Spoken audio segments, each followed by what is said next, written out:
Here is the latest example of Canadians frustrated over company pensions. In Milton, workers at an aerospace plant have been occupying the building since before dawn, and more of them are protesting outside the facility, which is set to close in the fall. As Jacqueline Hansen explains, the big issue is how much pension money retirees can expect to receive.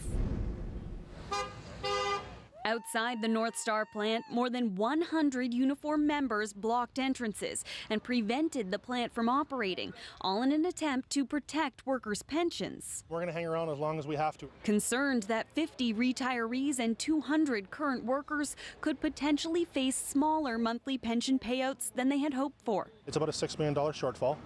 You know, for a multi-million-dollar company, this shouldn't be an issue to fund this pension. When Northstar announced it would close its Ontario plant at the start of the year, Unifor says it immediately raised the issue that the pension fund could be 24% underfunded. Defined benefit plans, where employers promise a certain level of payout to employees, sometimes operate with a shortfall. The employers have to make that up eventually, but there's some wiggle room in terms of when. But these Northstar workers, they don't have a defined benefit plan, which means the employer doesn't have a legal obligation to pay out a certain amount. Northstar's workers in Ontario have a targeted benefit plan. It sets a goal for the payout amount, but that can be adjusted. They're trying to appeal to the public and trying to morally shame Northstar. This employment lawyer says Northstar hasn't broken any contracts. Companies, they have, a public image.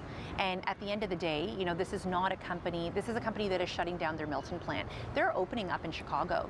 And so from an employee morale perspective, do they really want the word out for any of their new employees that this is how they treat people when, they shut down an operation? Still, Unifor says it hopes Northstar will step up and put more cash into the pension fund so its members, soon to lose their jobs, don't feel like they're losing out on even more. Jacqueline Hansen, CBC News, Toronto.